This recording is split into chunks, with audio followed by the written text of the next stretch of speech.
Hello, everyone, and welcome back to Epochal Minds. Have you ever wondered what hidden stories lie deep within the mind of Stephen Hawking, beyond his groundbreaking equations and best-selling books? It's astonishing to realize that even someone so celebrated can harbor untold tales that could reshape our understanding of the cosmos. Before we dive into this incredible journey, please take a moment to like the video and subscribe if you enjoy discovering the stories behind the greatest minds in history. Historians still debate whether these anecdotes are mere footnotes or keys to unlocking new perspectives on his work, and we're here to explore them all. I'll show you how a boy in England grew into the most famous physicist of our era, and how private quirks and daring hypotheses intertwined to form his legacy. Now, let's step back in time and explore the full story of 10 unheard of tales from the mind of Stephen Hawking. Stephen Hawking begins his journey not in a cathedral of academia, but under the kitchen table of his family home in Oxford, where, at age 8, he asks his mother a question that echoes through decades. What happened before the universe began?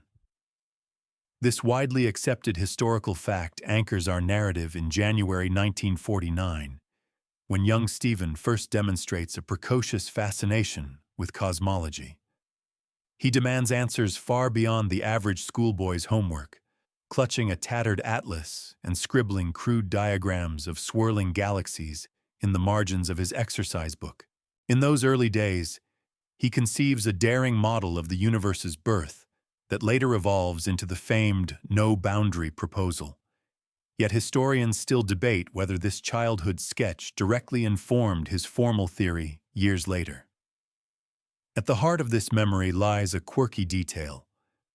Hawking uses colored chalk to illustrate his ideas, leaving arcs of blue and white on the stone hearth as he envisions the cosmos springing into existence from an infinite loop. His father, an expert in tropical medicine rather than theoretical physics, watches bemused as chalk dust drifts through the morning sun. I'll show you how that playful experiment foreshadows a lifetime spent blurring boundaries between the abstract and the tangible. As he matures into a student at St. Albans School, Hawking's bold model coalesces into a more structured hypothesis.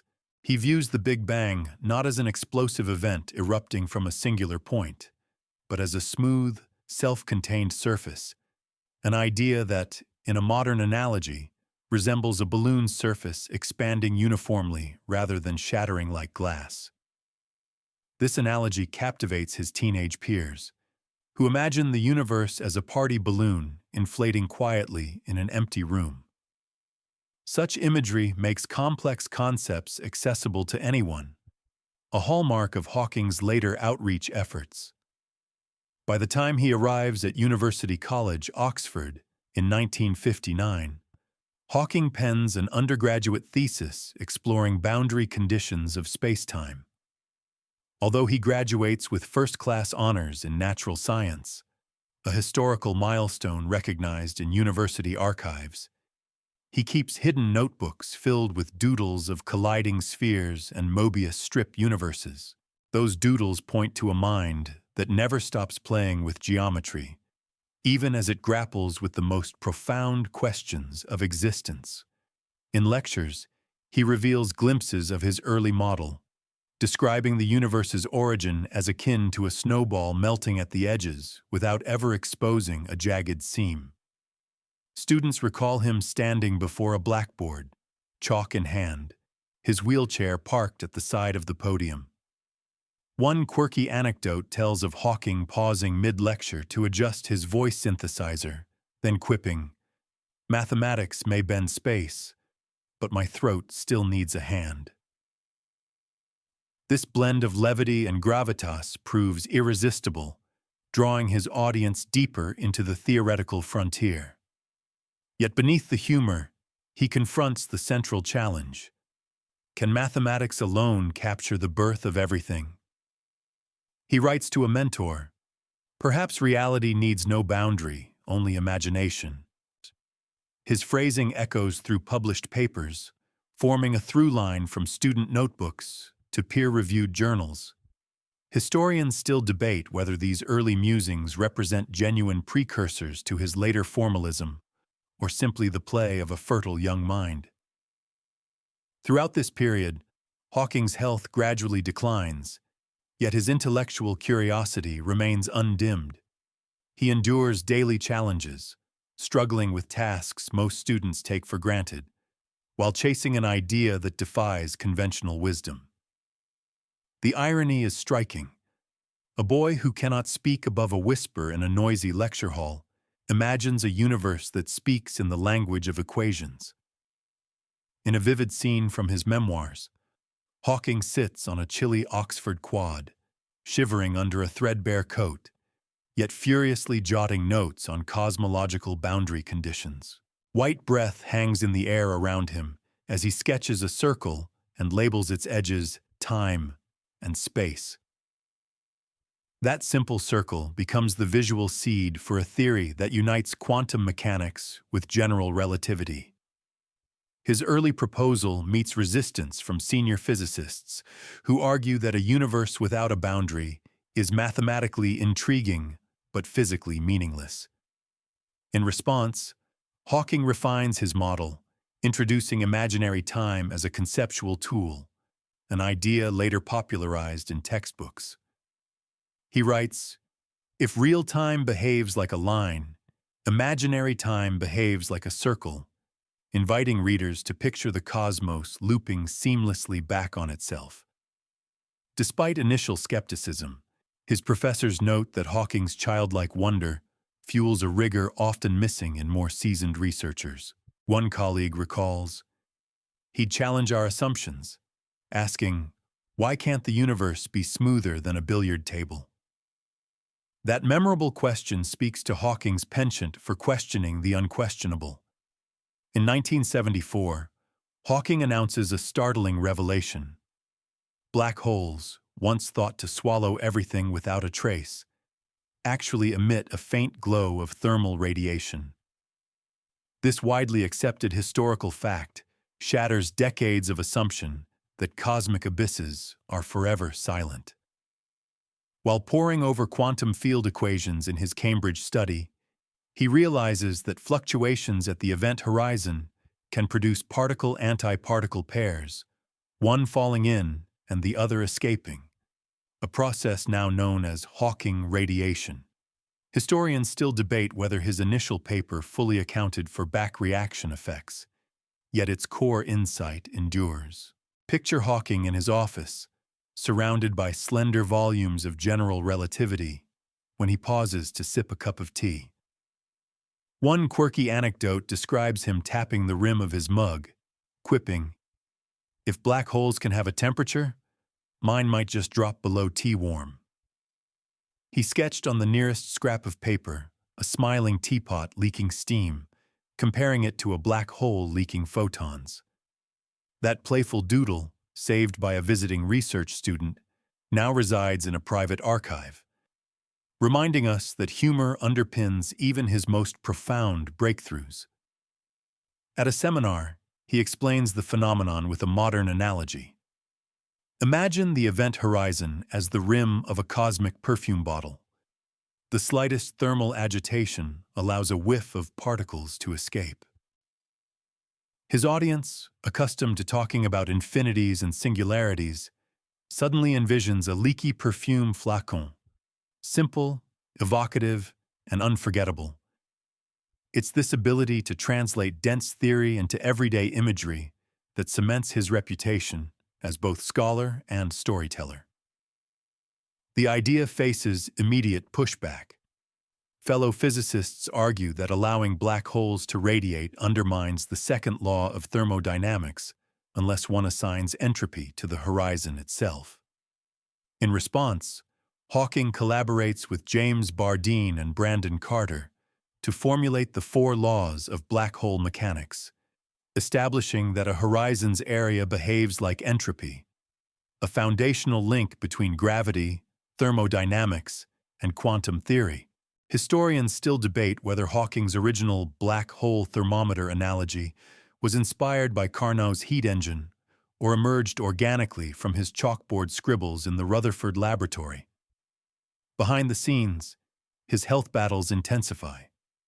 Muscle spasms interrupt long nights of calculation, and his speech synthesizer crackles as he dictates corrections to drafts.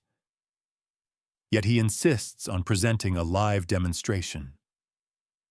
In a lecture hall packed with eager students, Hawking wheels to the front, gestures toward a slide illustrating a two-dimensional black hole, and remarks, "Let's turn up the heat." He triggers a simulation showing a glow intensifying around the horizon, eliciting gasps from the audience. One student later recalls hearing Hawking's voice falter in excitement more than in fatigue. Curiously, Hawking once uses candy to illustrate particle creation. He spreads sweets on a table, explaining that virtual pairs are like two halves of a chocolate bar. Normally, they recombine, but if one half is whisked away, the other becomes real. This edible metaphor makes headlines in the student newspaper, with a headline reading, "Chocolates and Cosmic Catastrophes." That light-hearted episode underscores his belief that science can be both rigorous and accessible, a duality he champions throughout his career. Despite widespread acclaim, a lingering puzzle remains. If black holes radiate, what happens to information about matter that falls in? Does it vanish forever, violating quantum unitarity? This information paradox sparks decades of scholarly debate. Physicists still debate whether information is encoded in subtle correlations of the outgoing radiation or stored on a holographic screen at the horizon. Hawking himself revisits the paradox repeatedly, publishing revisions and retractions, each time refining his stance, yet never fully resolving the conundrum. Still, experimental physicists pursue indirect signatures, looking for tiny excesses of gamma rays around hypothetical primordial black holes. Though none have been found, the quest continues to honor Hawking's daring proposal. After all, a theory that compels generations of researchers to scour the cosmos for its signature must hold a spark of truth. What will his teenage fractal sketches reveal about hidden symmetries in the universe's fabric? At age 15, Hawking retreats to a cramped attic room in St. Albans, where he first sketches a fractal pattern, a swirling motif of nested triangles, on the frosted glass of his bedroom window. This widely accepted historical fact marks the moment he confronts nature's hidden symmetries, decades before fractal geometry became a mainstream field. Armed with little more than a stub of pencil and an old ledger, he maps each triangular branch with precision, convinced that the universe's grand design hides in repeating patterns. Historians still debate whether this teenage doodle directly inspired his later work on space-time topology, but the striking parallel between his youthful sketch and the Mandelbrot set cannot be ignored. Late at night, candlelight flickers across the glass as Hawking traces yet another iteration of the pattern. One quirky anecdote from his memoir recounts how he accidentally spilled ink over part of the design, turning a perfect triangle into a ragged silhouette. Rather than discarding the page, he circles the ink blot and labels it "black hole seed," describing in a penciled note how a tiny imperfection could spawn a cosmic anomaly.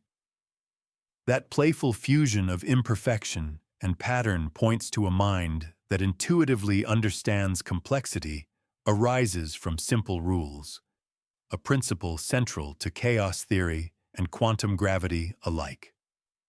When a fellow student peeks through the crack in the door, she finds Hawking crouched on the floor, muttering, "If nature loves self-similarity, maybe space-time does too." He uses everyday objects, tea stains, carpet fibers, even the veins of a leaf, as analogies to test his fractal hypothesis. At lunchtime, He presses a leaf onto damp blotting paper, lifting an inked imprint that mirrors his triangular doodles. His peers watch in wonder as the leaf's ridges map onto his patterns, suggesting a hidden thread connecting biology, mathematics, and cosmology. In his school notebooks, alongside algebraic formulas and Latin homework, Hawking writes, "Symmetry is the universe's handwriting." That phrase foreshadows his lifelong quest to decode nature's script. Yet scholars still debate whether he conceived this motto as a genuine scientific insight, or simply as teenage bravado. Regardless, the phrase recurs in his later lectures, where he speaks of symmetry breaking, the idea that the universe's initial uniformity gave rise to particles, forces, and structure through subtle imperfections.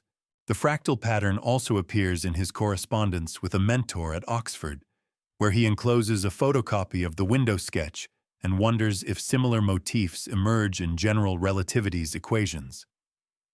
His mentor replies with cautious encouragement, "Geometry can be deceptive, yet your pattern hints at deeper invariances." That note of caution echoes the broader scholarly debate over whether aesthetic beauty and mathematical truth always align, a debate Hawking engages in throughout his career. Decades later, biographers uncover that the attic window sketch survived in a forgotten box of family memorabilia. Conservators photograph the design and compare it to the intricate structures of black hole horizons and the cosmic microwave background's fractal-like fluctuations. One researcher observes, "It's as if a teenage mind glimpsed the very fractal nature of space-time before we even knew what to look for." Yet other experts caution against reading too much into a doodle produced long before Hawking mastered differential geometry. That dichotomy between youthful intuition and formal proof defines much of Hawking's approach. He often cites the fractal sketch in public talks, likening the universe to an endless pattern where zooming in reveals echoes of the whole. Such imagery resonates with audiences, yet critics argue that metaphor risks oversimplifying rigorous mathematics. Historians still debate whether his popular analogies help or hinder deeper understanding of his theories. Beyond academic circles, the fractal motif enters popular culture.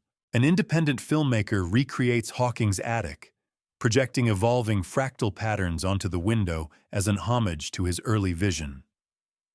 A digital artist even designs a commemorative poster featuring Hawking's face composed of tiny repeating triangles, an artistic nod to the idea that grand truths can bloom from simple beginnings.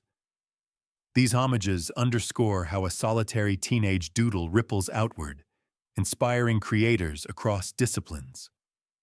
Yet for Hawking, the sketch remains a personal reminder that curiosity and playfulness fuel discovery. In later years, he gifts friends miniature glass panes etched with similar fractal patterns, joking that anyone who stares long enough might glimpse a new law of physics. One recipient recalls experimenting with sunlight through the glass, watching dancing triangles cast across the wall, and feeling a fleeting connection to Hawking's youthful excitement. As we trace the arc from attic doodle to cosmic conjecture, one question emerges.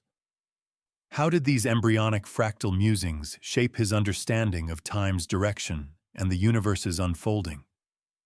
By the late 1970s, Stephen Hawking turns his attention from the birth of the universe to its inexorable march forward, solidifying a theory of time's arrow grounded in cosmic evolution. This widely accepted historical fact finds its apex in Hawking's collaboration with physicist Roger Penrose, where they demonstrate that the universe's expansion defines a preferred direction for time, an idea first formalized in Hawking's 1976 lectures at Cambridge. He argues that as space stretches, entropy must increase, locking time into a one-way street from past to future, much like traffic flowing away from a city center during rush hour. Historians still debate whether Hawking's interpretation fully accounts for quantum fluctuations that might reverse entropy locally, yet his core insight reshapes both physics and philosophy. In his study, cluttered with stacks of journal articles and dog-eared notebooks, Hawking drafts a handwritten note comparing the arrow of time to a line of dominoes set up on an expanding platform. One quirky anecdote recalls him placing miniature dominoes on his office windowsill, only to have a gust of wind, filtered through crackling old window panes, knock them over unpredictably. He grins, labels the fallen pieces temporal outliers, and tapes the scene into a personal scrapbook. That playful experiment captures his belief that complex laws often emerge from simple, hands-on exploration. To illustrate his concept to a broader audience, Hawking adopts a modern analogy. Think of the universe as a movie playing forward on an ever-speeding projector. Every frame you see can't run backward unless you slow the reel down or change its mechanics.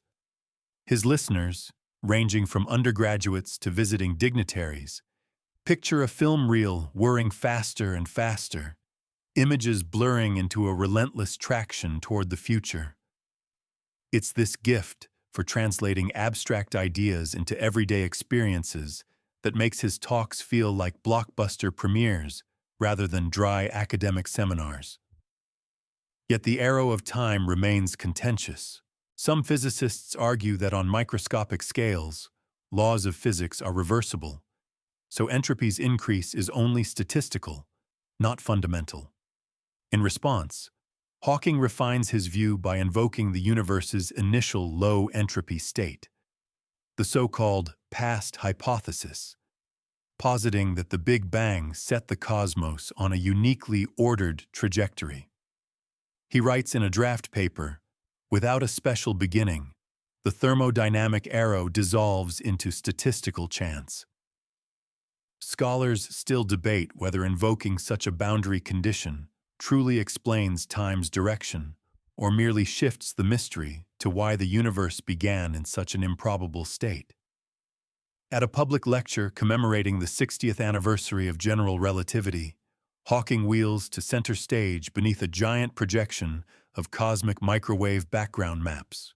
He points to the uniform glow and notes that its homogeneity implies an initially smooth universe, a necessary precondition for his arrow argument.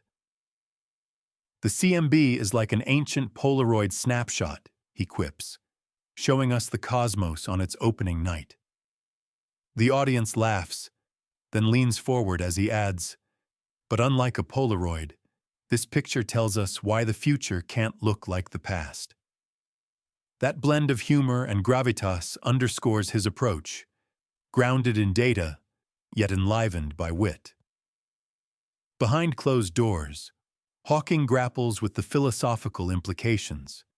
He corresponds with philosopher Thomas Nagel, exchanging letters on whether subjective experience of time aligns with the thermodynamic arrow, or if consciousness itself introduces a separate temporal direction.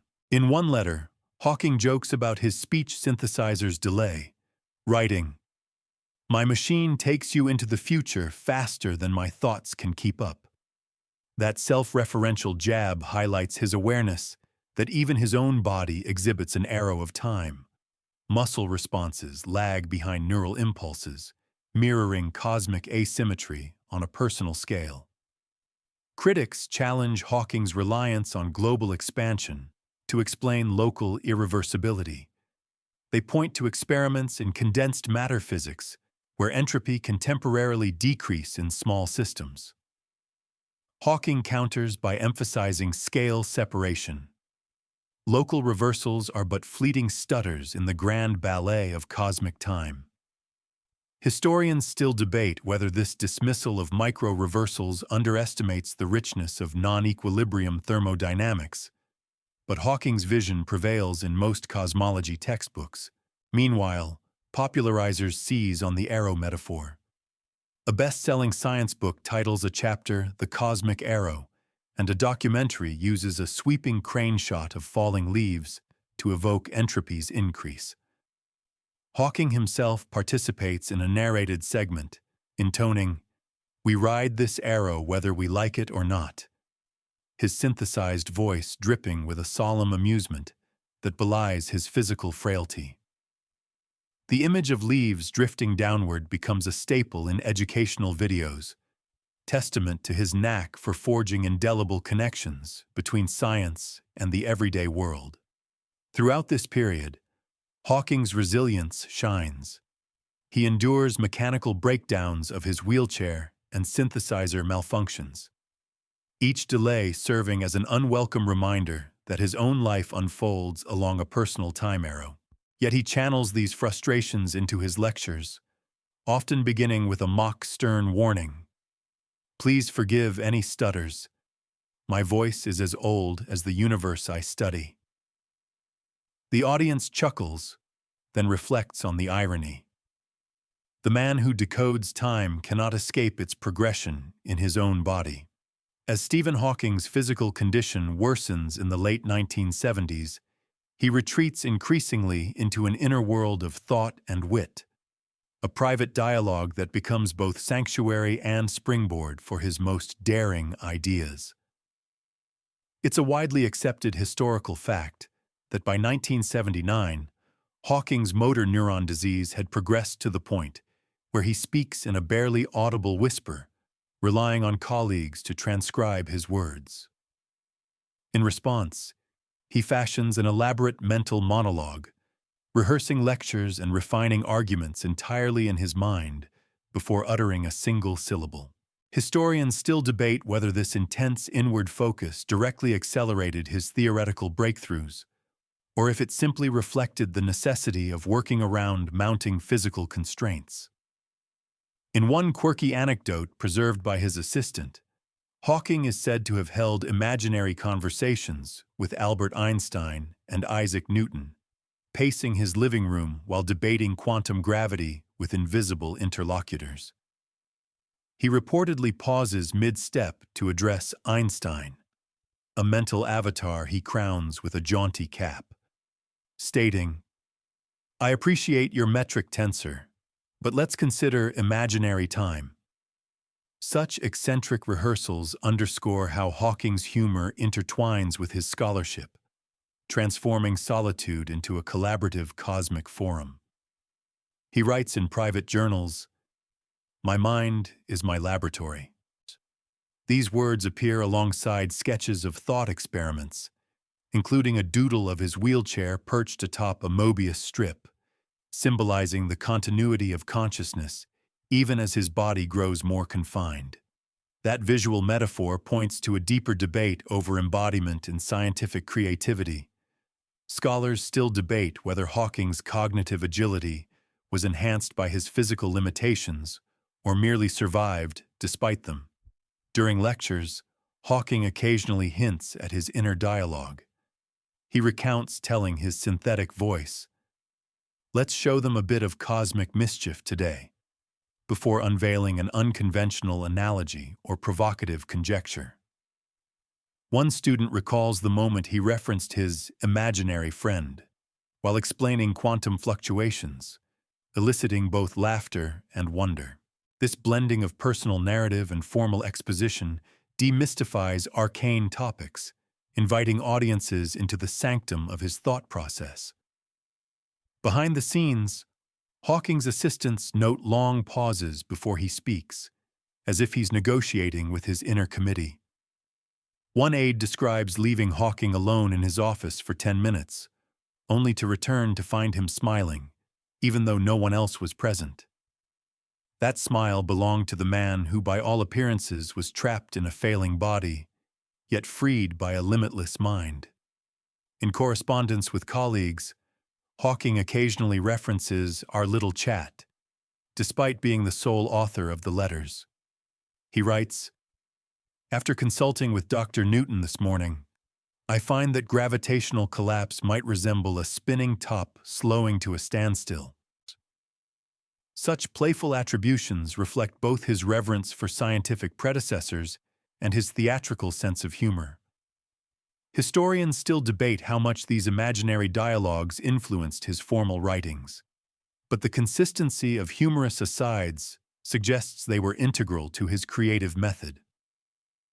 On particularly challenging days, when his speech synthesizer falters and muscle spasms wrench his focus, Hawking retreats inwardly, replaying conversations in his mind until fatigue subsides. He later describes this process as debugging the brain, likening his thoughts to computer code that must be meticulously refined before execution. This metaphor resonates with a modern analogy.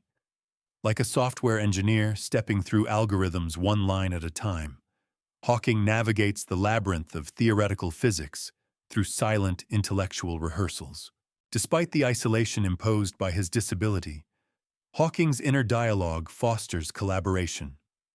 He mentally rehearses questions to pose to visiting researchers, anticipating counter-arguments and refining his responses. A visiting physicist recalls presenting a contentious point on black hole entropy, only for Hawking to preemptively quote his own unpublished work. Proof, perhaps, of hours spent in solitary preparation. These private rehearsals blur the line between solitude and interaction, suggesting that Hawking's mind was never truly alone. Yet this inward turn also raises questions about the relationship between mental and physical expression. Some scholars argue that Hawking's reliance on inner speech limits our understanding of his thought process, since only finalized versions reach the public. Others counter that his conscious curation of ideas epitomizes scientific rigor, testing hypotheses mentally before committing them to paper. This debate highlights the tension between transparency and precision in documenting intellectual history. Beyond academia, Hawking's private dialogue inspires artists and writers.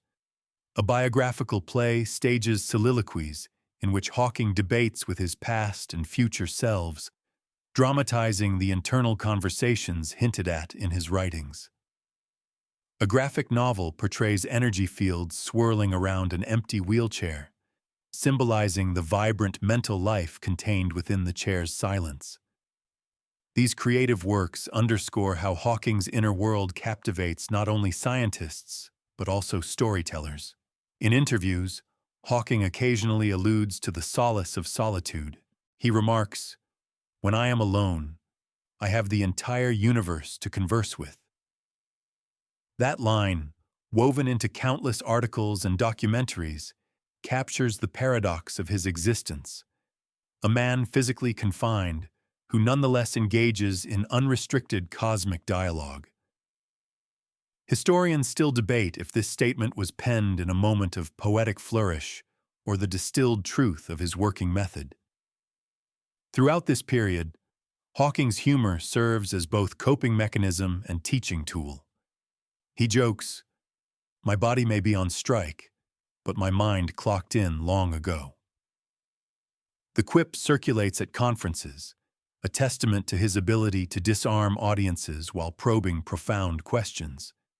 In that spirit, Hawking's private inner dialogue continues to echo through his public lectures, reminding us that even in silence, great ideas can speak volumes. In the early 1980s, Stephen Hawking introduces a vivid analogy that reshapes how the public visualizes space-time. He likens the cosmos to a pliable party balloon, deformable yet coherent under pressure. This widely accepted historical fact originates from his 1982 public lecture at the Royal Institution, where he first employs the balloon metaphor to convey Einstein's general relativity in accessible terms. He describes how mass and energy indent the balloon's surface, bending light and guiding planetary orbits, an image that, once uttered, spread like confetti through classrooms and science forums worldwide. Historians still debate whether this popular analogy stems directly from Hawking's own pedagogical ingenuity or was suggested by his collaborator Kip Thorne, who recalls a late-night discussion over tea about finding the perfect party trick for explaining curvature. During that famed lecture, Hawking wheels to center stage beneath a massive white sheet stretched like taffeta. He hands a helium-filled balloon to an assistant, instructing the audience to press firmly on its surface with a gloved hand, creating a visible dimple. The crowd watches as small stickers affixed to the balloon's latex migrate toward the depression, mimicking how planets spiral into a gravitational well. One quirky anecdote notes that when Hawking attempted the demonstration himself, his gloved fingers slipped, popping the balloon with a startling bang that echoed off the gallery walls.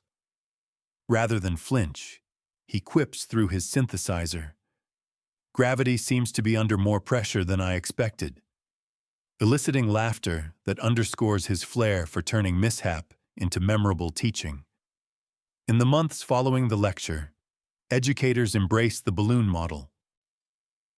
School science fairs feature DIY demonstrations with spandex sheets and heavy metal balls, replicating the curved grid of space-time.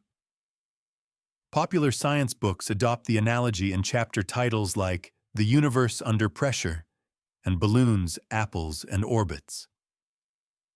Hawking's party balloon metaphor transcends dry equations, igniting imaginations and inspiring artists to craft illustrations of cosmic parties, complete with dancing galaxies perched on vibrantly colored latex surfaces.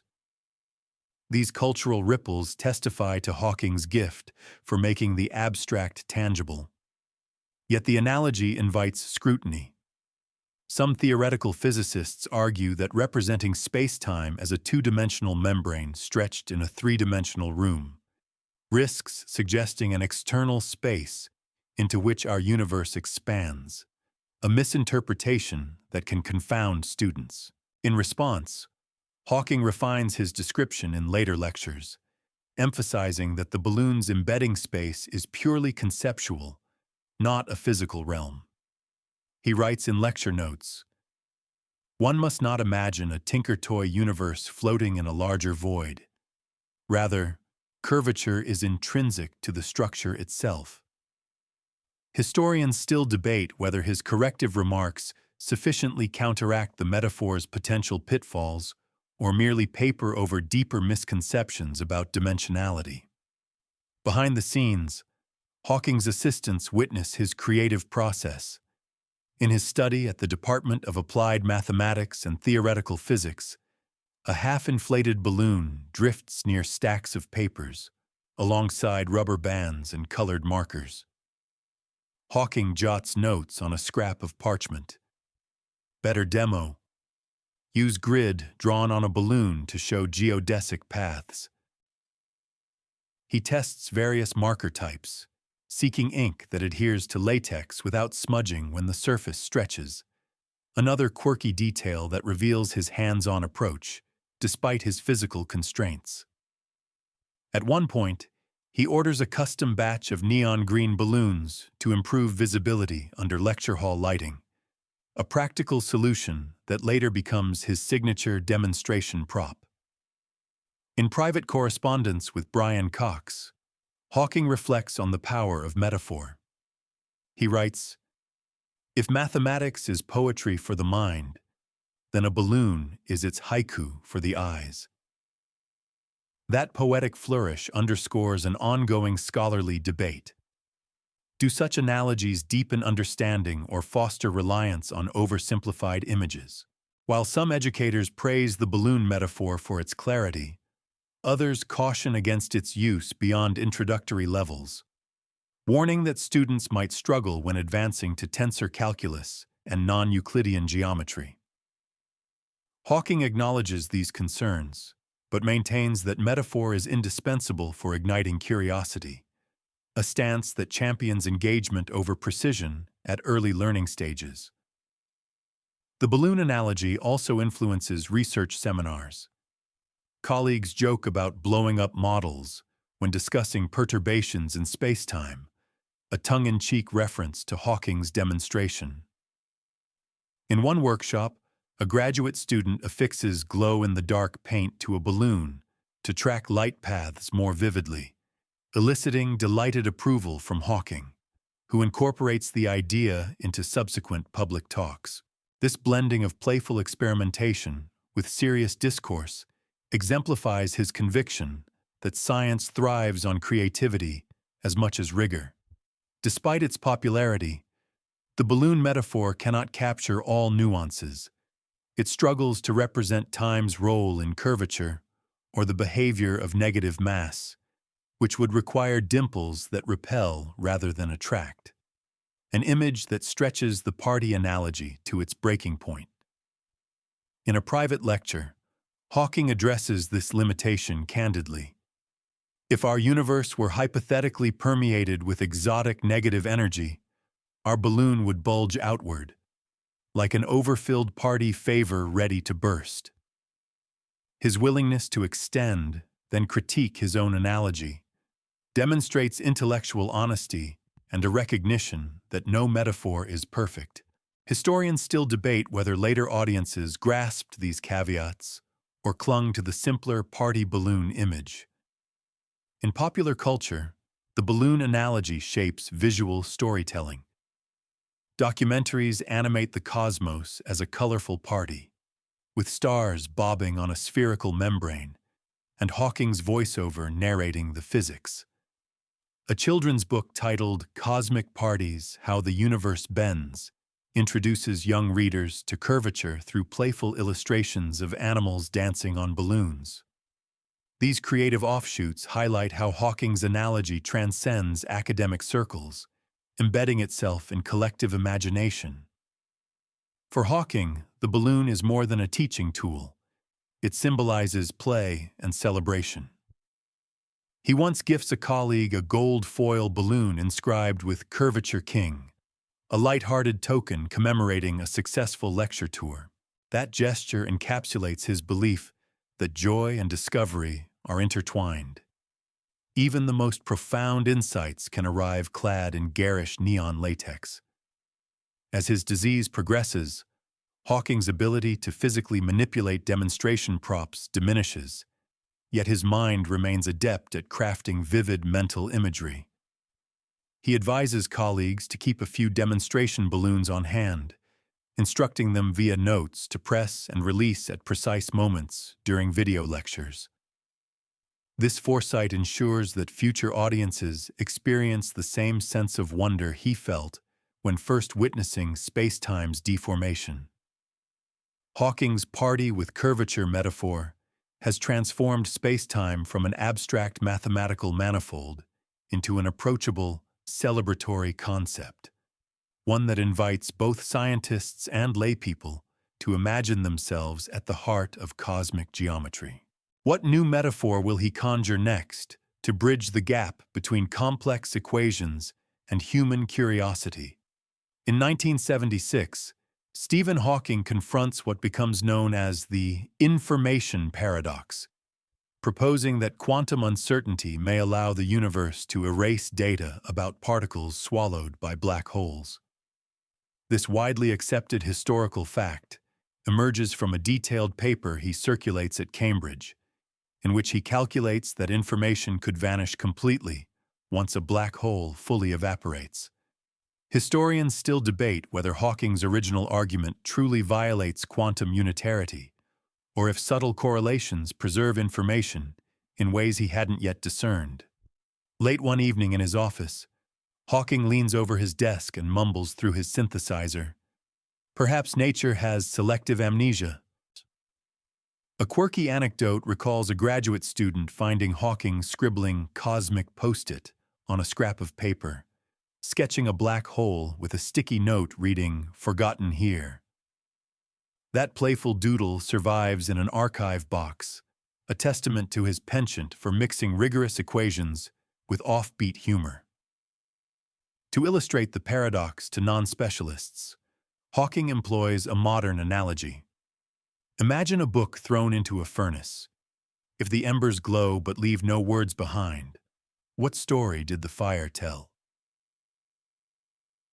His audience envisions charred pages and glowing coals, a visceral image that drives home the crisis. If black holes act like furnaces for information, then fundamental principles of quantum mechanics may crumble. Faced with criticism that his model undermines a core tenet of physics, Hawking engages in heated correspondence with colleagues like John Preskill and Kip Thorne. He argues that allowing information loss might require modifying quantum theory itself, while Preskill counters that unitarity must be inviolate. Historians still debate whose perspective most influenced Hawking's subsequent concession that information might escape after all. A reversal he announces in a 2004 lecture. Behind the scenes, Hawking's assistants note long nights spent recalculating entropic bounds. One quirky detail describes him using colored string to map information flow diagrams on a corkboard. Green for preserved bits, red for lost, turning his study into a tangled web of hypotheses. He jests, "My board looks like a spider's workspace," acknowledging the messiness inherent in frontier research. In public talks, Hawking adopts a relatable metaphor. Think of information as postcards mailed from inside a black hole.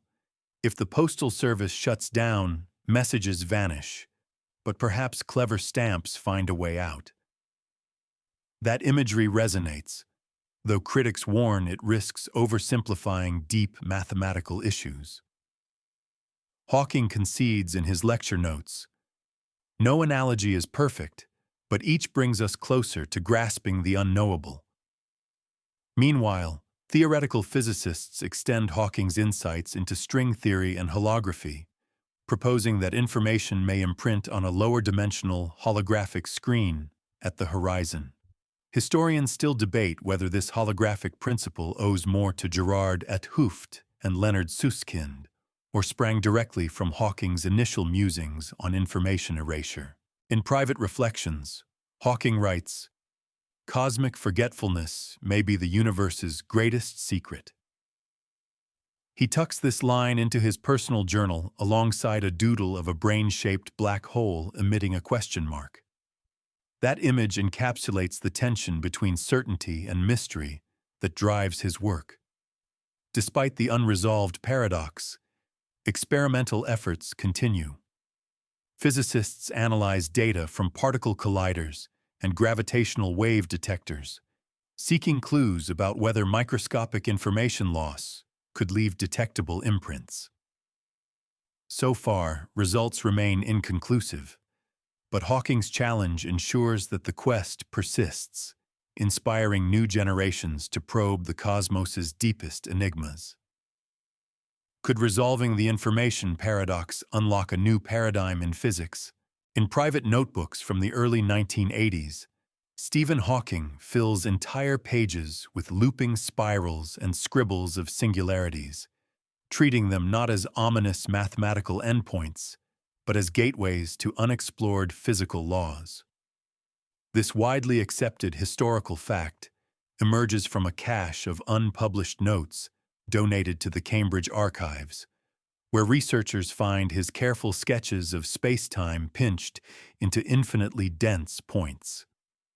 Historians still debate whether Hawking regarded singularities as mere curiosities, or believed they might hold the key to unifying quantum mechanics with gravity. One quirky anecdote recalls Hawking drawing a singularity diagram on a restaurant napkin during a conference dinner, then using a sugar packet to illustrate how mass collapses inward. As the white granules shift across the tablecloth, he muses, "Mass slips through the cracks of our equations," prompting laughter and curiosity among his colleagues. That impromptu demonstration captures his penchant for turning everyday items into visual aids, even when seated among silverware and wine glasses. In a draft chapter of his popular book, he writes, "Singularities are less tombstones than doorsteps," suggesting that what appears to break down in theory may actually serve as thresholds to deeper insight. This metaphor resonates through his lectures, where he likens a black hole's core to a locked room whose walls might conceal hidden chambers. Yet some mathematicians argue that Hawking's poetic framing risks understating the genuine mathematical pathologies singularities introduce, a scholarly debate that continues in technical circles. At Cambridge, Hawking convenes informal seminars dubbed singularity salons, inviting students to propose wild ideas about what lies beyond the collapse of spacetime. One session features a graduate student presenting a cartoon of a wormhole fashioned from two singularities, complete with googly-eyed mouths. Hawking applauds the creativity, then steers the discussion back to precise conditions for cosmic censorship. Historians still debate whether he saw these salons as genuine brainstorming sessions or as performative spectacles to ignite public fascination. Behind the scenes, his assistants discover coded annotations in his notebooks, asterisks marking passages where he speculates about singularity evaporation or quantum tunneling backwards through the collapse. These marginal notes reveal an experimental mind at work, probing the limits of formalism even when constrained by the chaos of physical collapse. One assistant recalls finding a half-erased note that reads, "Would a singularity sing if crossed by a photon?" A whimsical question that underscores Hawking's blend of rigor and imagination. When presenting at the International Conference on General Relativity, Hawking unveils a slide showing a graphical rendition of two singularities linked by a thin throat, a primitive visualization of a wormhole. He comments dryly through his synthesizer, "Perhaps a cosmic shortcut exists, but good luck fitting my wheelchair through it." The audience laughs, then leans in as he adds, "We may need smaller singularities or more flexible chairs."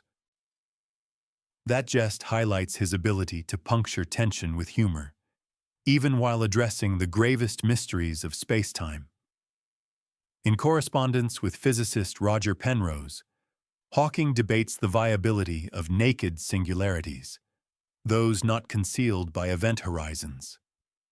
Penrose warns that naked singularities could wreak havoc on predictability, while Hawking counters that they might reveal new physics. Their letters, peppered with diagrams and cross-references, reflect a deep scholarly exchange. If one could peer inside, would we see the universe's blueprint or a breakdown of cause and effect? Scholars still debate which side Hawking ultimately favored, as his public statements oscillate between caution and curiosity. Beyond the ivory tower, artists and writers latch onto Hawking's singularity sketches. A graphic novelist produces a limited edition comic in which a person steps through a glowing portal, Hawking's stylized singularity symbol, and emerges in a world of infinite fractals. A filmmaker crafts a short animation where singularities bloom into kaleidoscopic patterns, accompanied by an audio track quoting Hawking's line, "At the heart of oblivion, there may lie creation." These creative works underscore how his private doodles transcend dry mathematics to inspire new forms of expression. Yet the fundamental question remains: if singularities are doorways rather than dead ends, what laws govern the realm beyond? Hawking himself revisits this topic in late career interviews, speculating that quantum gravity effects would smear out the singularity into a fuzzy, probabilistic region. He describes it as the universe's way of keeping its secrets while offering glimpses through the keyhole. Some physicists hail this as a profound insight. Others criticize it as hand-waving pending a full theory. The debate over whether singularities are resolved by quantum corrections or signal true breakdowns continues to animate research today. Amid these discussions, Hawking maintains a repository of chalkboard fragments from lectures, salvaging bits where he outlines singularity theorems. One fragment shows his handwritten proof that under reasonable conditions, gravitational collapse leads inevitably to a singularity. Another fragment bears a scribbled question: Is this where the math stops, or where imagination begins? Those fragments, preserved under glass, offer tangible links between his formal logic and his more speculative ruminations. In mentoring young researchers, Hawking emphasizes both caution and creativity. He advises a student unsure whether to pursue a formal proof or a speculative model. Both paths deserve tread, proofs for stability, speculation for possibility. This dual imperative shapes generations of physicists, instilling respect for rigor alongside openness to bold conjectures. Historians still debate how deeply this duality influenced the field's emerging landscape of quantum cosmology. As Hawking's health declines further, his notebooks grow denser with speculative doodles, suggesting that his final years brimmed with untold possibilities. He jots an unfinished sketch of a spiral singularity firing off miniature universes, an avant-garde image that researchers only recently rediscovered. That fragment raises new questions. Did Hawking glimpse a mechanism for cosmic rebirth, or was it simply a playful flourish by a master of metaphor? Could these private singularity sketches hold the secret to a true quantum theory of gravity? During the late 1980s, Stephen Hawking turns his attention to one of science fiction's most tantalizing possibilities: time travel.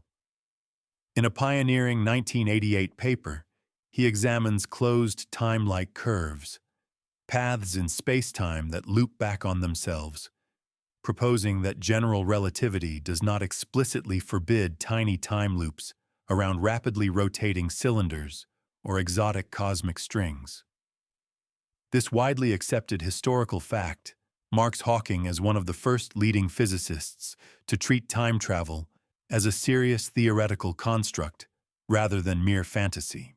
Historians still debate whether his equations genuinely permit such loops, or if subtle stability conditions render them impossible in any realistic universe.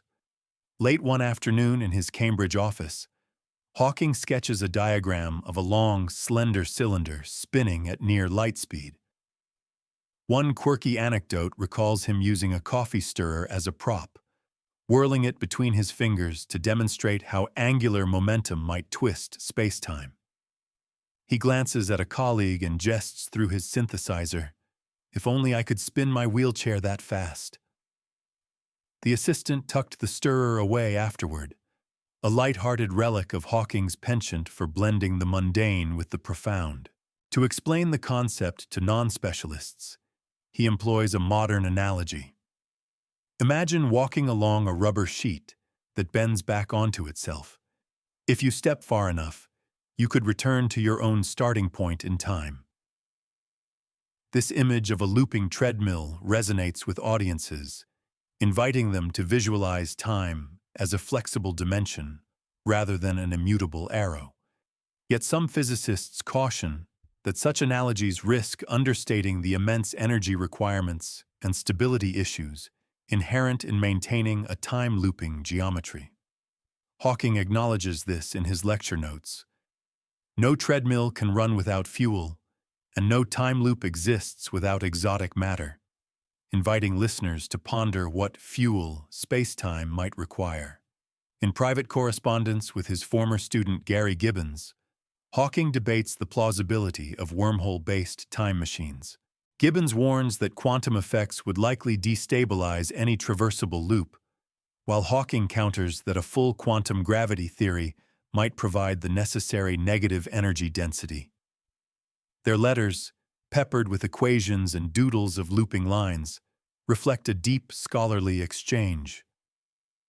Perhaps the universe permits loopholes in chronology, if only we can comprehend the bookkeeping, he writes, invoking the concept of chronology protection.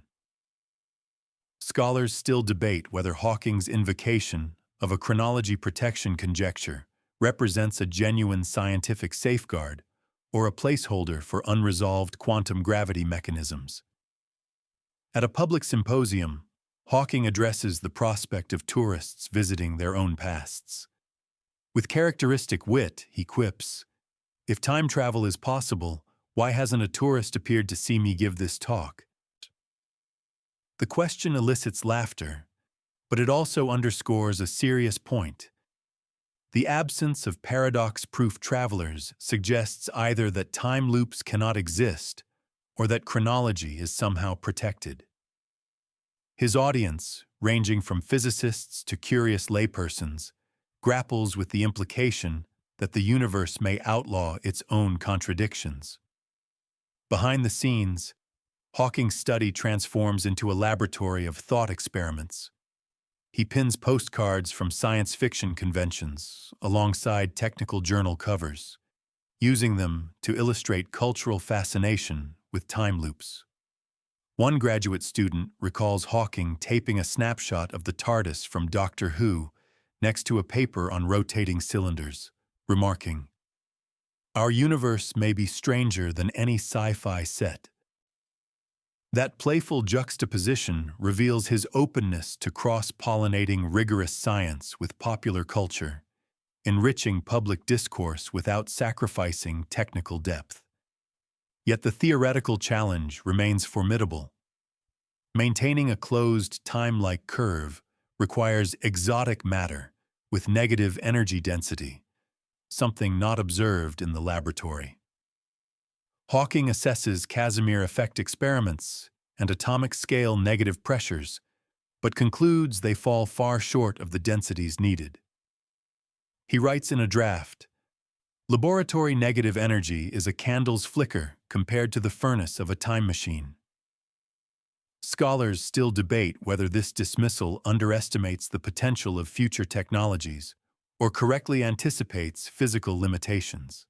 In early drafts of a popular science book, Hawking speculates on the societal ramifications of time loops.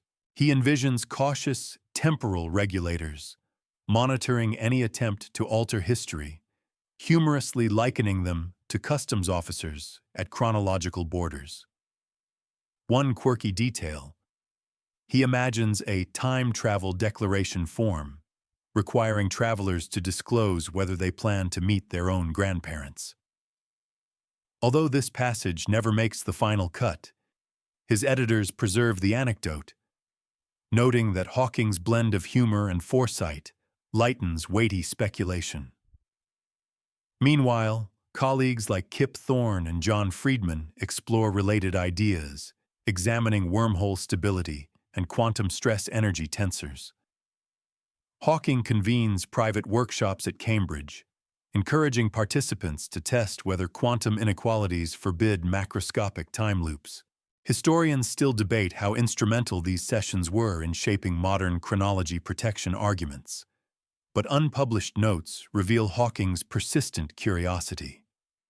He scribbles, "If nature abhors a paradox, perhaps space-time enforces its own firewall." In lectures aimed at general audiences, Hawking tempers his speculative tone. He reminds listeners, "Even if equations permit time loops, we lack evidence that nature obliges our mathematics." The balance between possibility and probability reflects his broader approach, never ruling out radical ideas, yet always demanding empirical or theoretical safeguards. This dual stance cements his reputation as both visionary and cautious. Cultural ripples follow. A popular podcast features a debate titled, "Would Hawking Ride a Time Machine?" Debating ethical implications of altering one's own past. Hawking is invited to record a segment, but declines, joking only that, "I'd rather see the future of cosmology than revisit my childhood homework." His quip underscores a preference for forward motion in understanding, even as he probes the theoretical backdoors of time. As the decade closes, Hawking's published work on closed time-like curves garners both acclaim and skepticism. Some reviewers celebrate his courage in tackling taboo topics, while others caution that his chronology protection conjecture remains speculative without a full quantum gravity framework. Historians still debate whether his work sparked genuine progress in quantum gravity or primarily illuminated the limits of classical relativity. Throughout this exploration, Hawking's humor threads through dense theory. He contrasts the severity of Einstein's equations with the absurdity of pop culture time machines, reminding peers that science advances when imagination meets rigor. In one interview, he muses, "If time travel ever arrives, I hope they build ramps. Wheelchairs don't mix well with paradoxes." The audience bursts into laughter, yet the underlying question remains profound. Could small, closed, time-like curves exist in the quantum foam, offering fleeting windows into the past without tearing the fabric of causality?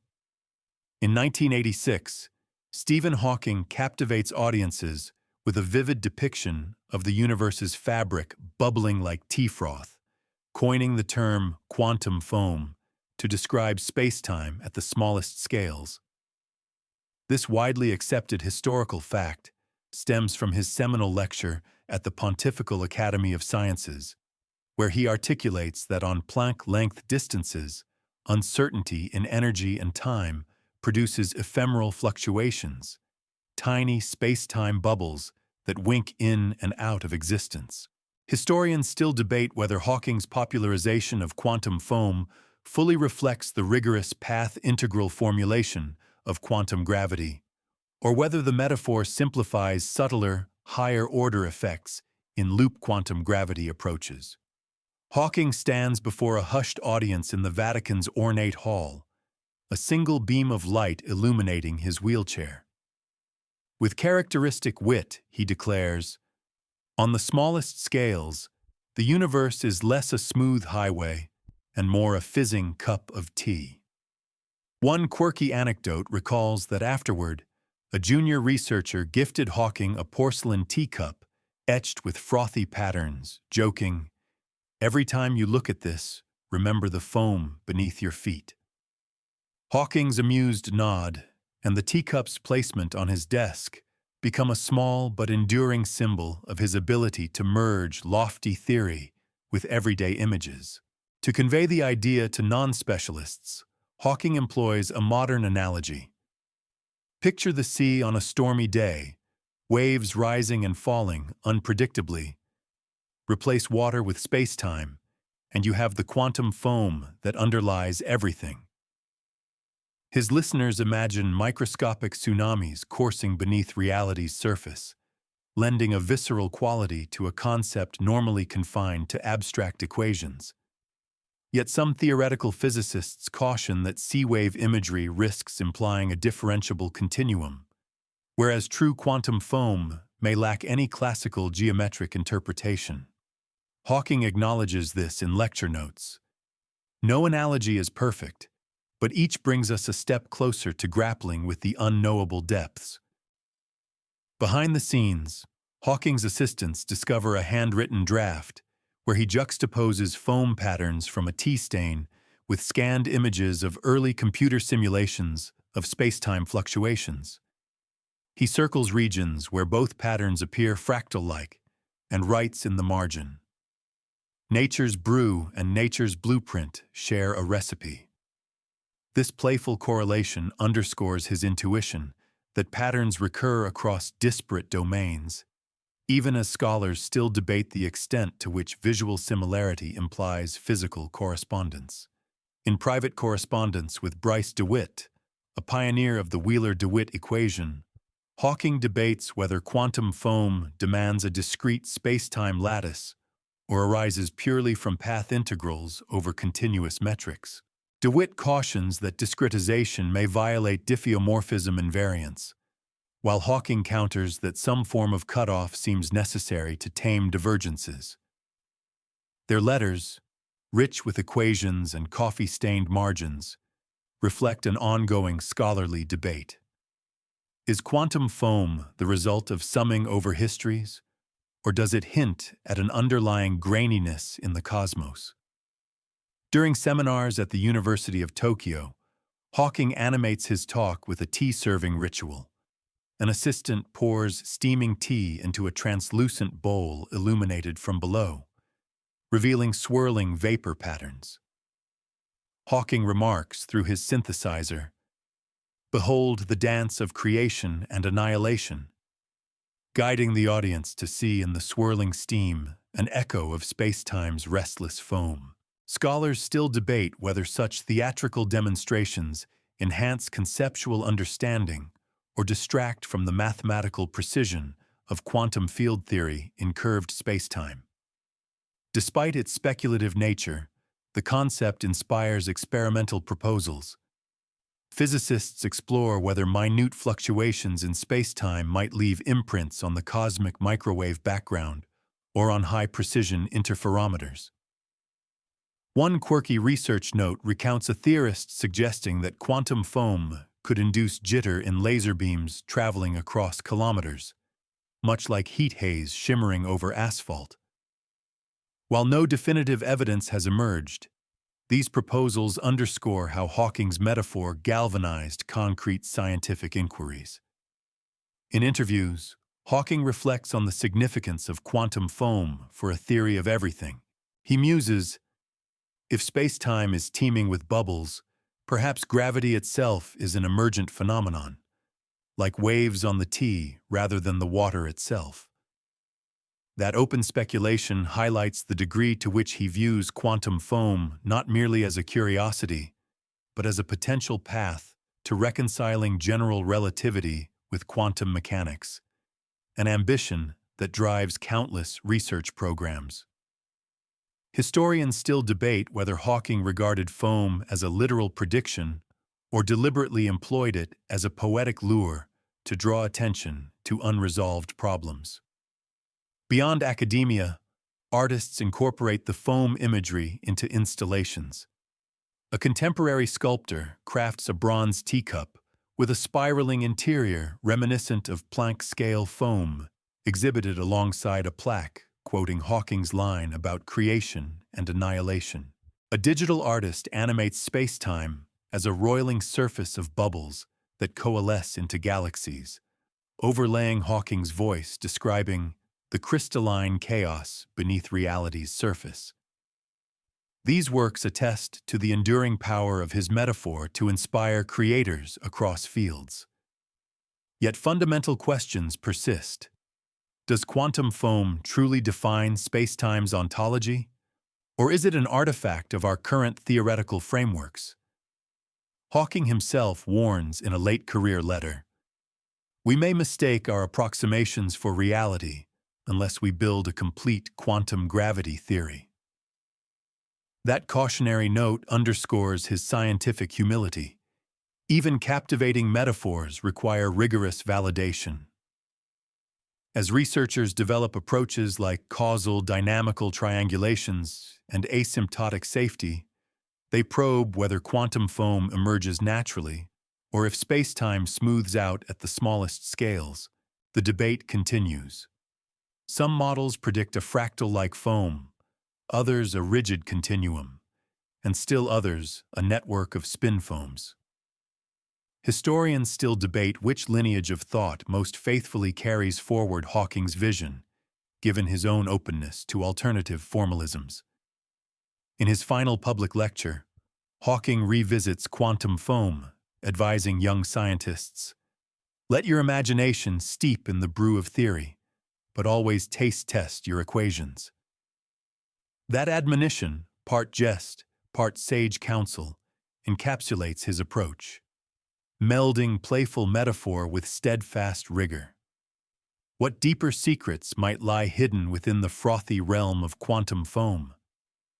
In 1993, Stephen Hawking publishes a heartfelt preface to a reissue of Einstein's collected papers, describing general relativity not merely as a scientific framework, but as a source of wonder and inspiration. This widely accepted historical fact underscores Hawking's deep emotional connection to the theory that underpins his life's work. In his preface, he writes, "Einstein's equations are more than symbols on paper.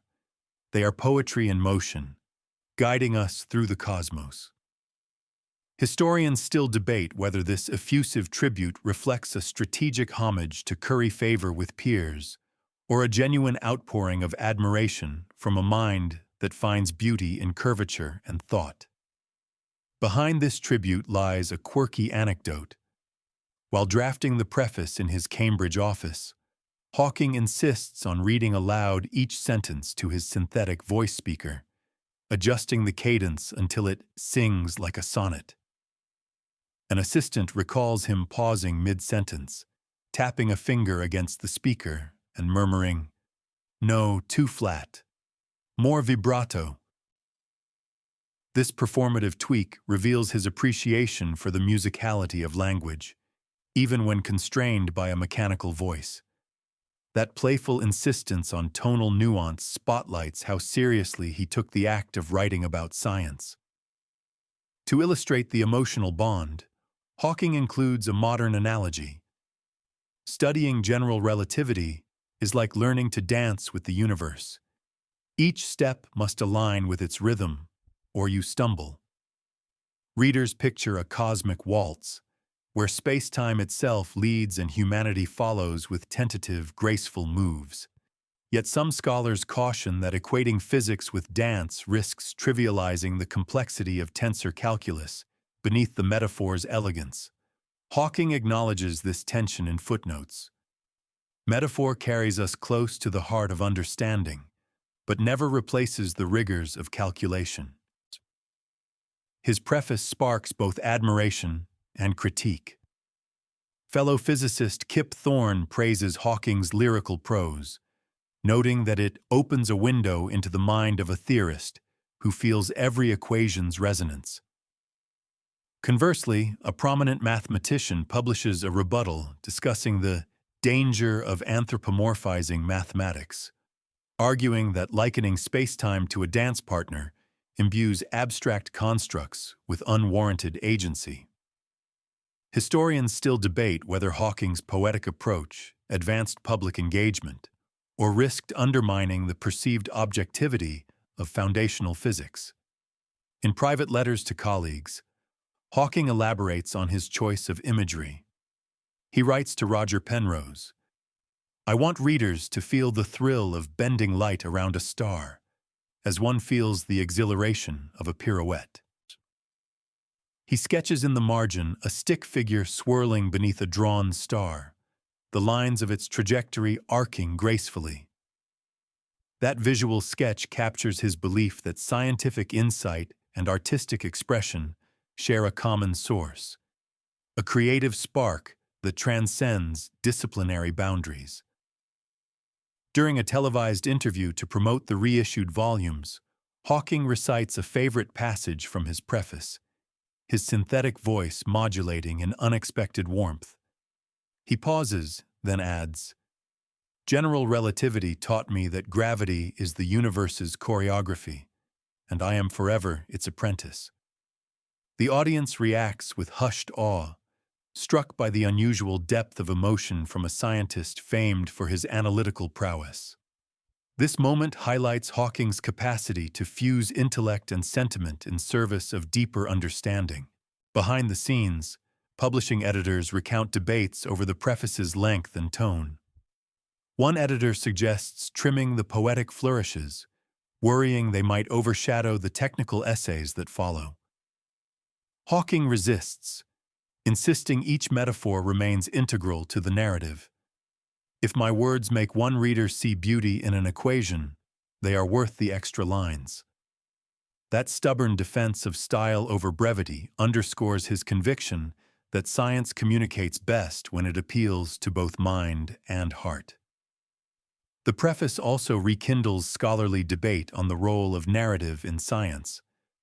Some pedagogues reference Hawking's tribute as a model for integrating storytelling into physics education, while others warn that narrative risked oversimplifying the profound mathematical structures involved. Historians still debate whether Hawking's blend of poetry and physics heralded a new era of literary science, or represented an isolated flourish by an exceptional communicator. Beyond academia, Hawking's preface inspires artists. A composer creates a string quartet titled Relativity's Waltz, each movement reflecting concepts from Einstein's field equations, and dedicates the score to Hawking's wording. A sculptor crafts a bronze dancer whose flowing form morphs subtly into the shape of an Einstein field tensor. These artistic interpretations testify to the preface's resonance across creative communities, demonstrating that Hawking's words have leapt beyond the page to animate new works of art. Yet the underlying question remains: can the emotional power of metaphor truly deepen our grasp of abstract science, or does it serve primarily as a gateway that later requires the discipline of formal proof? Hawking himself addresses this dilemma in a later lecture, cautioning, "We should cherish the spark of wonder, but always follow it with the steady light of logic." This dual mandate, celebrate imagination, then verify with rigor, embodies his approach to both science and communication. What new insights might emerge when we let emotion guide our curiosity before we harness it with calculation? Throughout the 1990s, Stephen Hawking turns from his own equations to the sky, compiling reports of mysterious cosmic phenomena, galactic ghost stories that defy conventional explanations. This widely accepted historical fact emerges from a series of lecture notes and private memos he circulates among colleagues at Cambridge, where he catalogues sightings of fast radio bursts, unexplained gamma-ray flashes, and anomalous loops in pulsar timings. Historians still debate whether Hawking regarded these reports as genuine hints of new physics or as curiosities best left for rookie researchers to pursue. Late one starlit evening, Hawking convenes a small reading group in his office, dimly lit by a single desk lamp. He passes around clippings of a radio astronomer's account of a millisecond burst that repeated without a discernible source.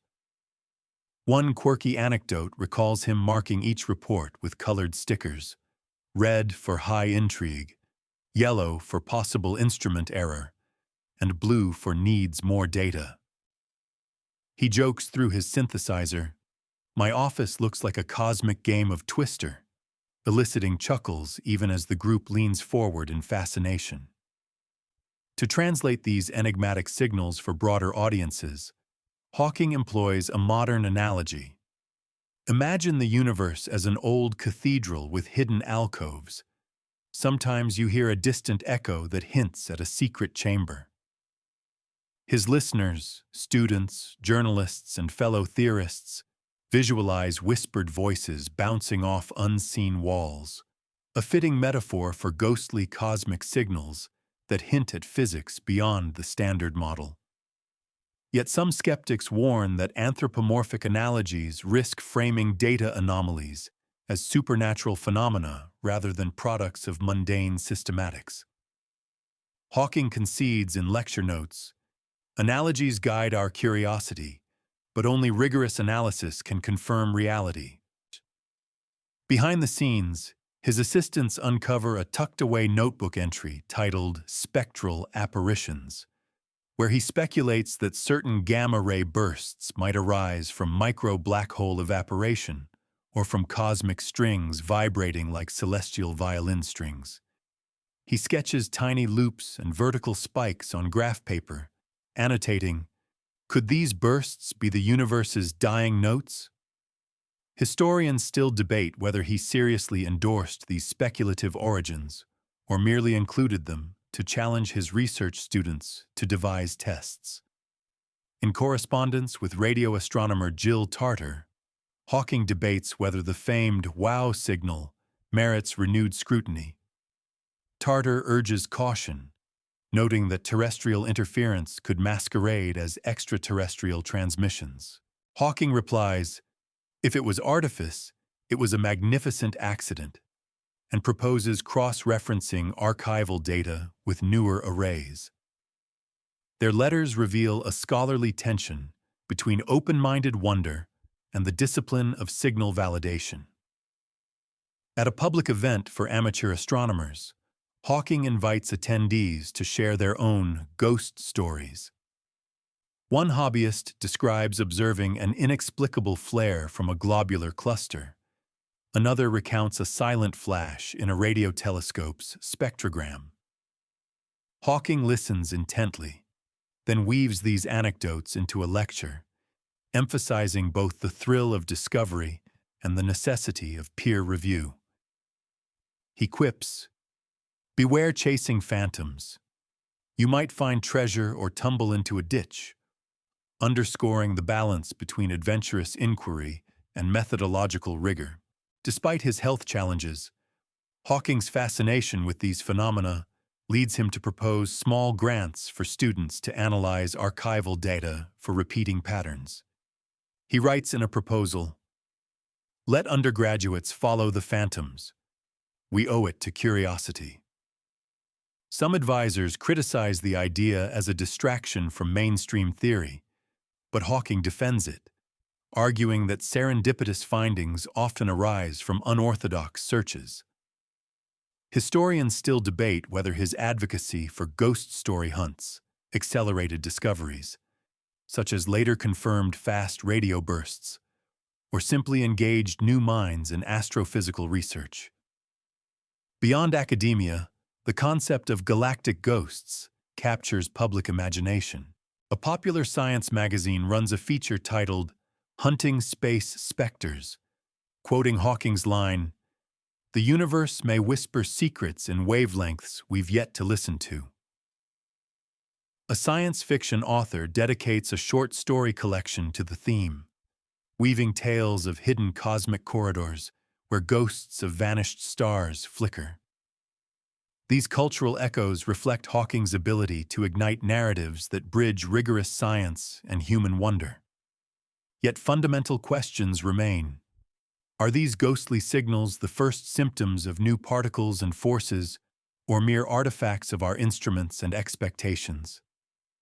Hawking himself cautions, "Our instruments dream mistakes. Our theories must sift truth from illusion."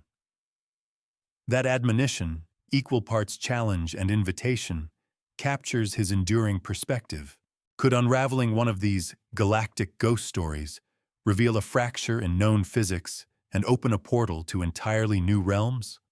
Across decades of public lectures, Stephen Hawking weaves humor into the fabric of his cosmic narratives, transforming dense theory into moments of genuine delight.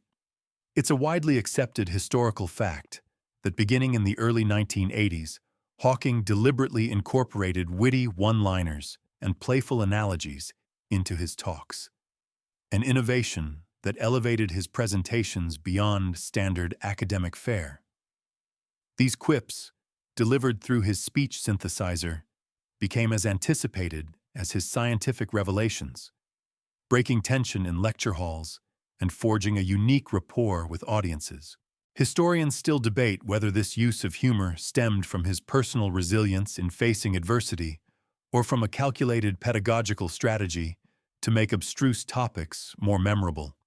In one celebrated 1985 lecture at the Massachusetts Institute of Technology, Hawking addresses black hole thermodynamics and pauses before declaring, "I'd like to congratulate my computer on its remarkable ability to speak for me, although it still doesn't laugh at my jokes." The room erupts in laughter, and physicists recall how that moment opened the floodgates. Suddenly, attendees felt invited into the dialogue rather than merely receiving an information dump. That quirky anecdote exemplifies Hawking's knack for humanizing both himself and his subject, reminding listeners that even the most complex science can carry a spark of joy. To illustrate quantum uncertainty, Hawking often quips, "Predicting particle behavior is like trying to herd cats in a hurricane. Possible in theory, but good luck in practice." This vivid comparison evokes images of chaos and futility, capturing the essence of probabilistic physics while eliciting knowing smiles. Some scholars argue that likening scientific concepts to domestic animals risks trivializing rigorous mathematics. Yet Hawking's approach highlights his belief that relatable humor can serve as intellectual scaffolding, helping audiences climb toward deeper insight. Behind the scenes, Hawking crafts these jokes meticulously. Assistants recall drafting sessions where he reviews each punchline for timing and clarity, annotating lecture scripts with cues like pause for effect or smile here. One graduate student describes finding drafts marked in red ink. Insert quip about accelerating expansion. Audience loves pop culture references. That playful attention to comedic detail reveals his dual identity as theorist and performer, blending scholarly precision with the timing of a seasoned stand-up comedian. At the 1990 Cambridge Pontiff Lecture, Hawking jokes about the universe's fate. If we're doomed by entropy, at least we'll go out with style. Chaos never looked so good. Observers note how the audience, primed by earlier dry equations, bursts into laughter at the unexpected levity. The quip not only lightens the mood, but encapsulates a profound truth: that the universe's march toward disorder harbors its own strange elegance. Such moments crystallize Hawking's talent for fusing humor and philosophy. Yet some critics question whether humor undermines gravity, pun intended, of scientific discourse. They note that jokes risk being remembered more than content, potentially overshadowing nuanced arguments. In response, Hawking defends his style in interviews. Science without laughter is like a black hole without radiation, utterly cold. That retort, itself a self-referential nod to his discovery, demonstrates his commitment to laughter as integral to learning, not extraneous to it. Historians still debate the pedagogical value of humor in advanced science education, but Hawking's legacy suggests it can bridge gaps between experts and novices. In his popular writings, humor also plays a vital role. A Brief History of Time includes footnotes like, "I apologize for any errors in this book. I have made them solely through the translator." Readers recognize the layered joke, that his ideas travel through translators just as his voice travels through synthesizers. Such self-deprecating humor invites readers to embrace imperfection, mirroring his broader message that science advances through trial, error, and often a good-natured laugh at our own fallibility. Colleagues recount informal gatherings where Hawking improvises cosmic limericks. One goes, "There once was a hole very dark, where photons would never embark, until Stephen took heed, and some light did succeed. Now that hole emits sparks like a spark."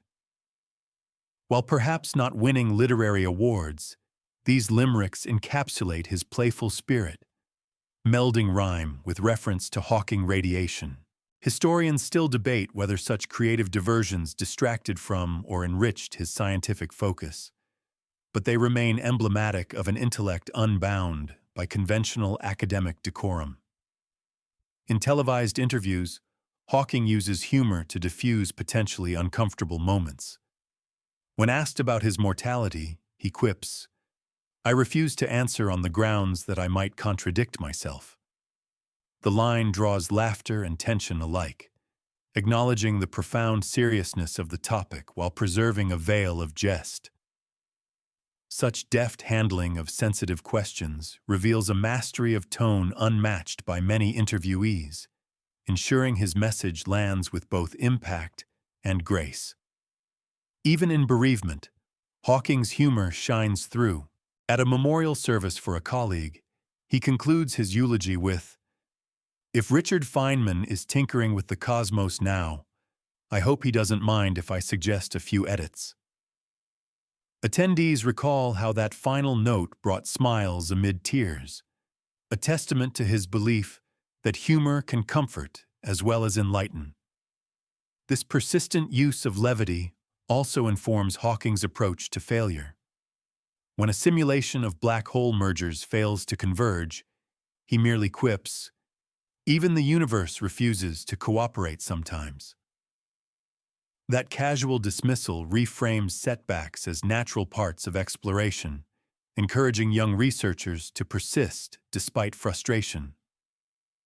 Scholars still debate whether such offhand remarks genuinely bolster morale or risk normalizing failure in contexts demanding rigorous results. Beyond academia, Hawking's humor influences popular culture. Comedians impersonate his speech synthesizer delivery, crafting jokes that reference Hawking's hot takes on hot holes. Talk shows invite astrophysicists to riff on Hawking-inspired one-liners, bridging science and entertainment. While some purists bemoan the dilution of serious physics into punchlines, others celebrate the way humor amplifies public engagement with cosmology. Importantly, Hawking's humor never feels gratuitous. Each joke serves a dual purpose, illuminating an idea while humanizing the messenger. His laughter becomes a mechanism for resilience, teaching us that even in the face of a debilitating disease, one can maintain wit and curiosity. In this light, humor emerges not as a diversion, but as a lens through which to view the cosmos, an invitation to approach the unknown with both rigor and joy. As we consider Hawking's legacy of laughter, one central question endures. How did his humor shape the way future scientists communicate revolutionary ideas? In the mid-1990s, Stephen Hawking composes an ambitious manuscript exploring the geometry of a multiverse, a mosaic of distinct universes stitched together by exotic topologies. Yet he never submits it for publication. This widely accepted historical fact comes from correspondence between Hawking and his editor at Cambridge University Press, where Hawking apologizes for the delay and hints that the scope demands more thought. Historians still debate whether he shelved the paper due to self-criticism of its speculative nature or because his growing health challenges left insufficient time for formal revision. In private notebooks dated 1994, Hawking outlines an elaborate scheme. Each universe in the multiverse is represented as a bubble of four-dimensional space-time, connected via thin filaments resembling cosmic hair. He sketches intersecting spheres and labels them with Greek letters, alpha, beta, gamma, denoting different physical constants. One quirky anecdote recalls him taping small rubber balloons to his office window, each inscribed with these letters, then gently blowing between them to see if they'd touch, an impromptu demonstration of bubble collisions.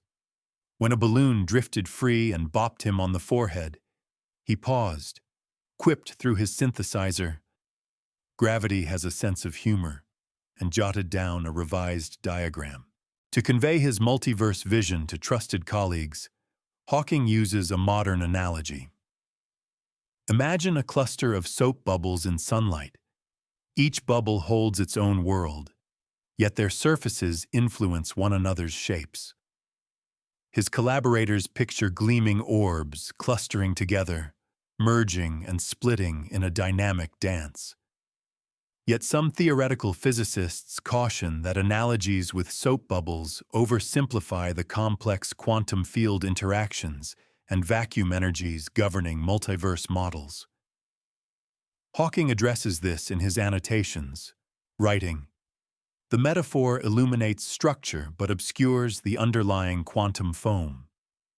Behind the scenes, drafts of the proposal reveal coded margin notes questioning the stability of inter-universe bridges. He writes, "Would traversable filaments collapse under their own tension? Must we invoke negative tension akin to cosmic strings?" These speculative asides point to a deeper scholarly debate. Does the mathematics truly permit safe passage between universes? Or do stability conditions preclude any interaction? While some string theorists interpret Hawking's notes as an invitation to test these ideas, others view them as cautionary flags, advising against premature conclusions. At a small, invitation-only seminar in Cambridge's Trinity College, Hawking presents the unsent proposal's core concepts to a handful of graduate students and postdocs. He displays hand-drawn schematics on a whiteboard, circles joined by slender lines, and guides the group through potential observational signatures. Tiny anisotropies in the cosmic microwave background or gravitational wave echoes from bubble collisions. One attendee recalls Hawking's final remark: "If we're lucky, the sky bears the scars of other universes." That evocative phrase circulates among participants, fueling interest in multiverse phenomenology. Yet despite the excitement, Hawking never finalizes the manuscript. A quirky detail from his assistants describes his leaving the draft in a blue folder on his desk, later to be found buried under new lecture notes on information paradox revisions. When reminded, he laughs, through the synthesizer, of course, and murmurs, "Perhaps the multiverse prefers to remain a rough sketch." That moment encapsulates his blend of curiosity and humility, acknowledging that even his most daring ideas might need more rigor before formal publication. In private letters to publisher John Smithson, Hawking explains his hesitation. "I fear this work strays too far from empirical grounding, and my conscience demands clarity over conjecture." He requests an extension deadline, but ultimately returns to strengthening his core research on black holes and cosmology. Historians still debate whether this choice reflects genuine prudence or an underlying reluctance to stake professional reputation on speculative terrain. Beyond academic circles, rumors of the unsent proposal leak into popular science blogs, where enthusiasts celebrate Hawking's multiverse musings as proof of his boundless imagination.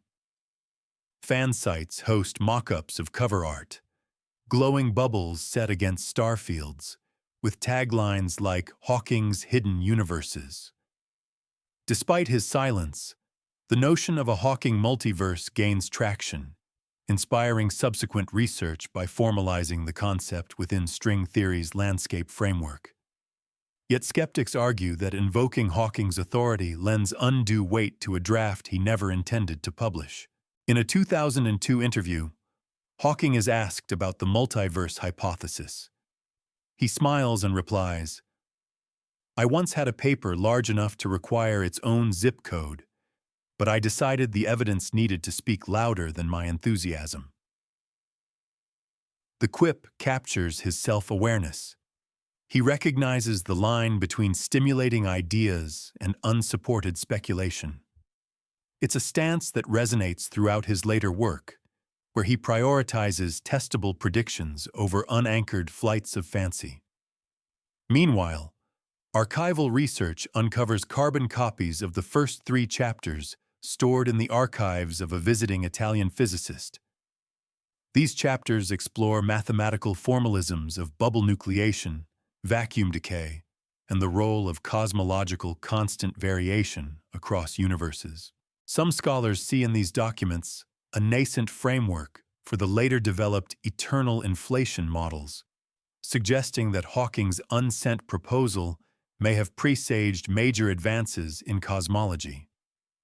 Others counter that the drafts lack the precision needed to constitute a foundational theory, marking them instead as thought experiments best left as personal intellectual explorations.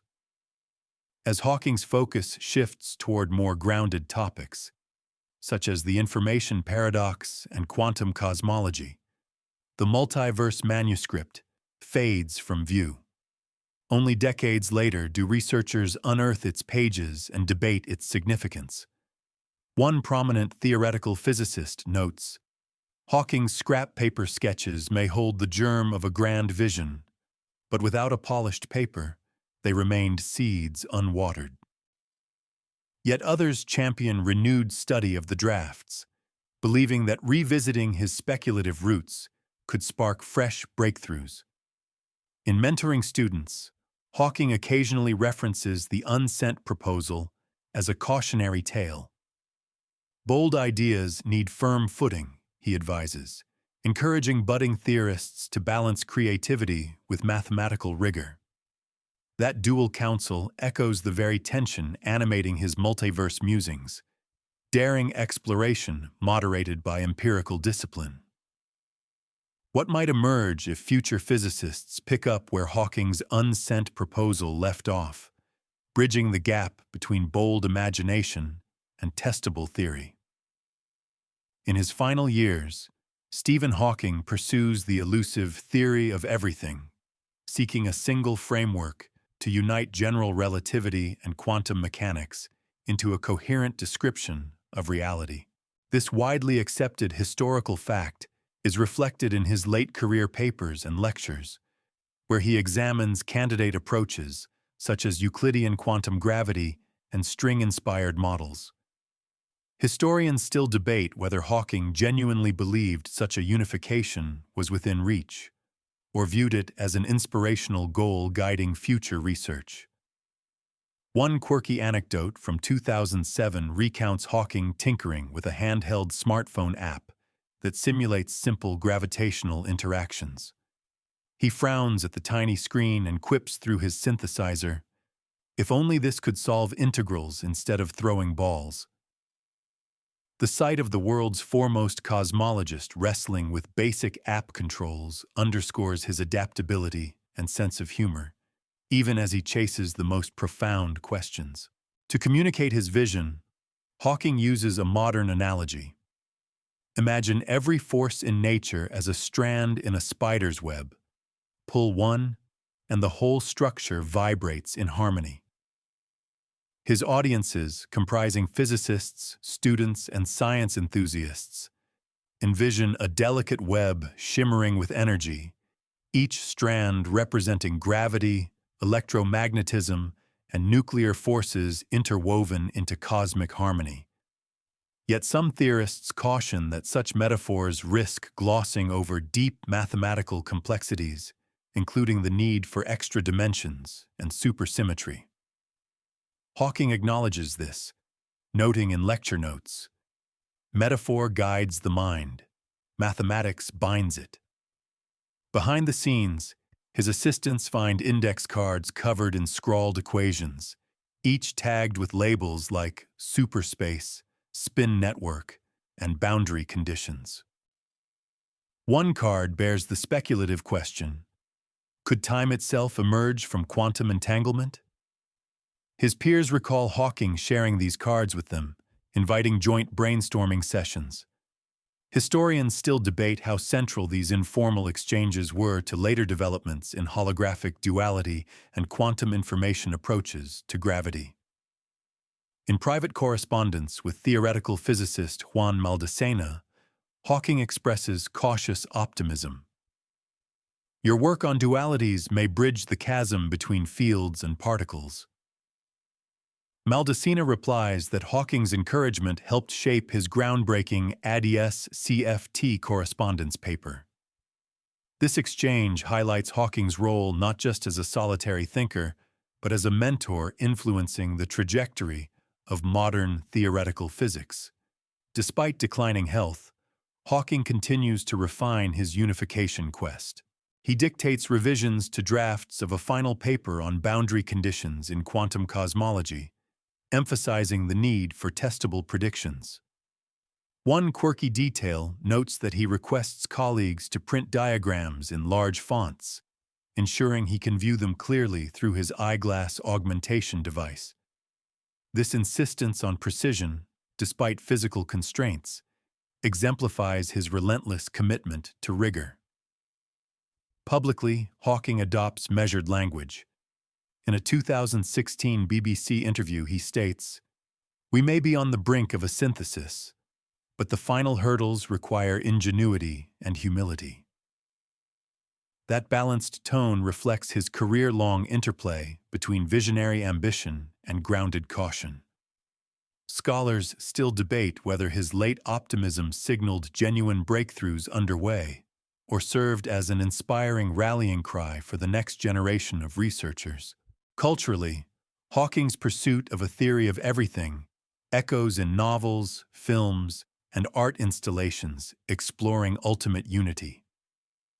A short film depicts a series of interlocking gears labeled with fundamental forces, culminating in a cosmic clockwork manned by Hawking's likeness. While critics question the scientific accuracy of such portrayals, they attest to the enduring power of his unification vision to captivate imaginations. As the century progresses, researchers build on his fragments. Euclidean metrics here, holographic boundary terms there, attempting to assemble a coherent mosaic from his partial insights. Young physicists comb conference proceedings for any overlooked clue, believing that Hawking's final notes may still conceal a kernel of truth. What remnants of Hawking's unification quest lie buried in his unpublished drafts, waiting to spark the next revolution in fundamental physics? Stephen Hawking's journey through cosmology and theoretical physics reveals the intricate tapestry of curiosity, creativity, and courage that defined his remarkable career. From childhood chalk-drawn models of the universe to his final musings on a theory of everything, Hawking consistently bridged abstract mathematics with evocative metaphors, making the cosmos accessible without sacrificing rigor. His private inner dialogues, theatrical demonstrations, and playful analogies, whether involving balloons, teacups, or spider webs, underscored a belief that imagination and logic form complementary paths to discovery.